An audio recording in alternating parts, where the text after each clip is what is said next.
خوش آمدید۔ آج ہم ایک مختصر مگر بہت ہی اہم متن کو سمجھنے کی کوشش کریں گے۔ ہمارے پاس جو مواد ہے وہ ایمان کے 5 ستون سے کچھ اقتباسات ہیں، اور یہ براہ راست ہمارے نبی اکرم صلی اللہ علیہ وسلم کے ایک قول پر مبنی ہے، جس میں بتایا گیا کہ اسلام کی بنیاد 5 چیزوں پر ہے۔ تو آج ہم یہی دیکھیں گے کہ یہ سادہ سا متن کیا کہتا ہے، یہ بنیادیں کون سی ہیں، ان کی ترتیب کیا ہے، اور اس متن سے ہم اسلام کے بنیادی ڈھانچے کے بارے میں کیا سمجھ سکتے ہیں۔ مقصد صرف فہرست جاننا نہیں، بلکہ اس کی پیشکش کو سمجھنا ہے۔ جی بالکل درست کہا آپ نے۔ یہ 5 نکات صرف آپ کہہ لیں عبادتیں نہیں ہیں، بلکہ یہ ایک پورا فریم ورک ہے عقیدے اور عمل کا، جس پر اسلام کی عمارت کھڑی ہے۔ متن بہت سادہ ہے لیکن گہرا ہے، جیسے بنیاد نظر نہیں آتی مگر ہوتی سب سے اہم ہے۔ تو آئیے پہلے ستون سے ہی شروع کرتے ہیں جو متن میں ہے۔ جی، تو پہلا ستون جیسا متن میں لکھا ہے، اول یہ گواہی دینا کہ اللہ کے سوا کوئی معبود نہیں اور حضرت محمد مصطفیٰ صلی اللہ علیہ وسلم اللہ کے رسول ہیں۔ یہ تو خیر اسلام کا بنیادی کلمہ ہے، اس کی روح ہے۔ جی ہاں، اور یہاں یہ لفظ گواہی دینا یعنی شہادت، یہ اہم ہے۔ یہ صرف دل میں مان لینا نہیں ہے، بلکہ اس کا اقرار کرنا ہے، زبان سے کہنا، گواہی دینا۔ اور اس کے 2 حصے ہیں، اللہ کی وحدانیت اور نبی اکرم صلی اللہ علیہ وسلم کی رسالت، دونوں ضروری ہیں۔ متن میں اس کا پہلے نمبر پر ہونا یعنی اول کہا جانا اس کی اہمیت بتاتا ہے۔ یہ اب سمجھے چابی ہے اسلام میں داخلے کی۔ اس کے بغیر تو باقی ستونوں کا کوئی مطلب ہی نہیں رہتا، سب کچھ اسی کے گرد گھومتا ہے۔ بالکل، اول کا لفظ ہی ظاہر کرتا ہے کہ یہ اولین ہے، سب سے پہلے، سب سے بنیادی۔ اچھا، تو پھر دوسرے ستون کی طرف آتے ہیں۔ متن کہتا ہے دوسرا نماز قائم کرنا، یعنی قاعدے کے مطابق پابندی سے نماز پڑھنا۔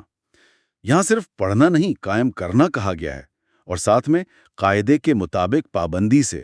اس کا کیا مطلب ہوا پھر؟ جی، یہ نکتہ بہت اہم ہے۔ عربی میں بھی اقامت الصلاۃ آتا ہے، جس کا بہتر ترجمہ قائم کرنا ہی ہے۔ قائم کرنے میں صرف ادا کرنے سے زیادہ گہرائی ہے، مطلب اس میں تسلسل ہے، استقامت ہے، اسے ایک نظام کے طور پر زندگی میں لانا ہے۔ گویا ایک عمارت ہے جسے کھڑا رکھنا ہے، اور قاعدے کے مطابق پابندی سے کا مطلب ہے کہ یہ اپنی مرضی سے نہیں، بلکہ جو طریقہ، اوقات اور شرائط بتائی گئی ہیں ان کے ساتھ۔ صحیح، تو یہ صرف ایک ذاتی عبادت نہیں رہی، بلکہ ایک منظم ڈسپلن والا امر بن گیا۔ اور اس کا شہادت کے فوراً بعد دوسرے نمبر پر آنا، کیا یہ مطلب ہے کہ ایمان لانے کے فوراً بعد سب سے اہم عملی کام یہی ہے؟ میں تو یہی سمجھتی ہوں۔ ایمان کے اقرار کے بعد اللہ سے تعلق کا یہ سب سے براہ راست، سب سے ریگولر عملی اظہار ہے۔ روز 5 وقت کی پابندی آپ کو مسلسل اپنے خالق سے جوڑے رکھتی ہے۔ تو یہ ترتیب یہی بتاتی ہے کہ ایمان لانے کے بعد پہلا اور سب سے اہم عملی تقاضا یہی ہے، ایمان کو زندہ رکھنے کا ذریعہ ہے۔ بہت خوب۔ اچھا، اب تیسرا ستون دیکھتے ہیں۔ بہت مختصر ہے۔ تیسرا، زکوٰۃ دینا۔ نماز کے فوراً بعد زکوٰۃ، اس ترتیب میں کوئی خاص بات؟ جی، یہ ترتیب بہت دلچسپ ہے۔ نماز تو بندے اور اللہ کا تعلق جوڑتی ہے، اور اس کے فوراً بعد زکوٰۃ کا ذکر ہے، جو بندے کا تعلق معاشرے سے، خاص طور پر ضرورت مندوں سے جوڑتی ہے۔ تو گویا متن یہ کہہ رہا ہے کہ اللہ سے محبت کا تقاضا ہے کہ اس کی مخلوق کا بھی خیال رکھا جائے، ان سے ہمدردی ہو۔ یہ مالی عبادت ہے، اور اس کا نماز کے ساتھ آنا یہ بھی دکھاتا ہے کہ اسلام میں روحانی اور سماجی ذمہ داریاں الگ الگ نہیں، ساتھ ساتھ ہیں۔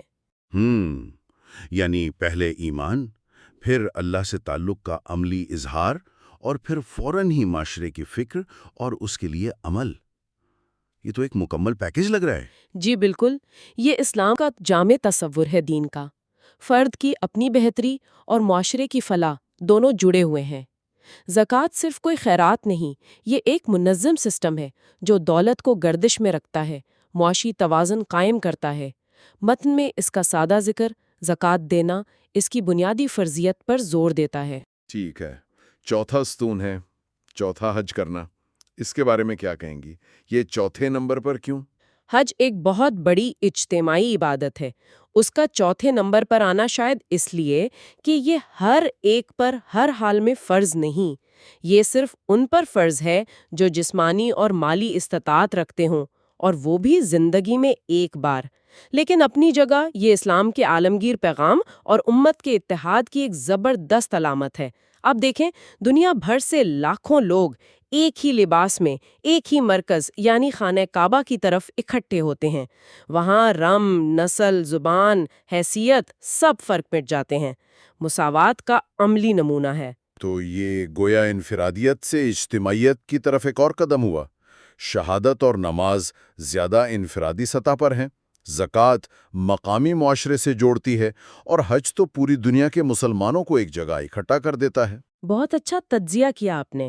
حج واقعی اسلام کی یونیورسیلٹی اور مسلمانوں میں بھائی چارے کے تصور کو عملی شکل دیتا ہے۔ یہ ایک روحانی سفر بھی ہے اور ایک طرح سے امت کی سالانہ کانفرنس بھی۔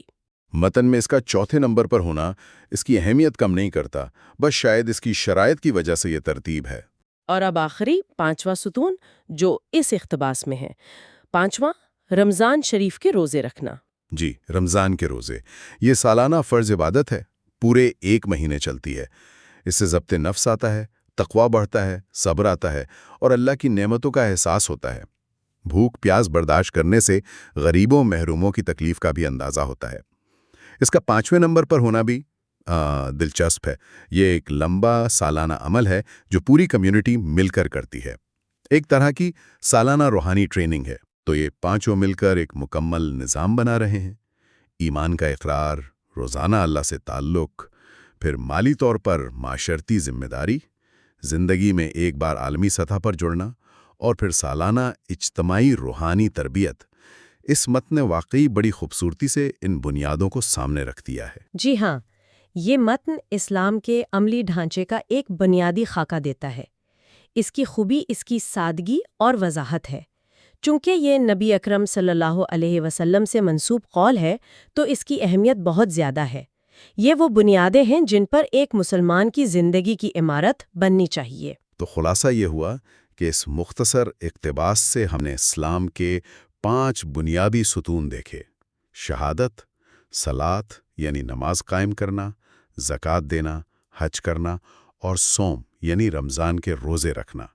یہ وہ بنیادیں ہیں جنہیں یہ متن اسلام کی بنیاد کہتا ہے۔ بالکل، اور یہ سمجھنا ضروری ہے کہ یہ صرف رسمیں نہیں ہیں، ان کے گہرے روحانی، اخلاقی، سماجی سب پہلو ہیں۔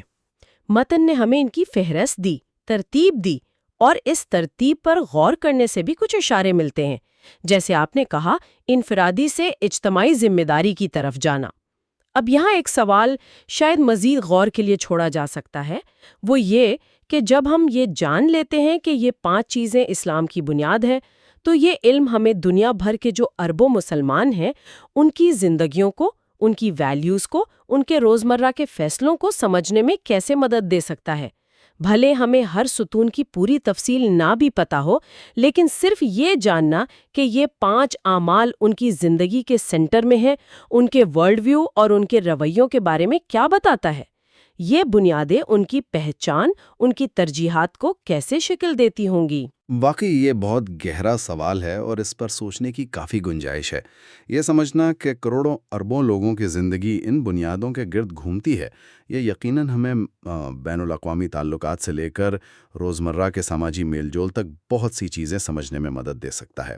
اس متن کی سادگی کے پیچھے ایک پورا لائف سٹائل، ایک پورا ویلیو سسٹم چھپا ہوا ہے۔ جی، اور شاید یہی اس متن کی اصل طاقت ہے کہ کم سے کم الفاظ میں بہت بڑا مفہوم سمیٹ لیتا ہے۔ یہ ایک روڈ میپ کی طرح ہے جس کی تفصیلات تو بہت ہے، لیکن یہ بنیادی ڈائریکشن دے دیتا ہے۔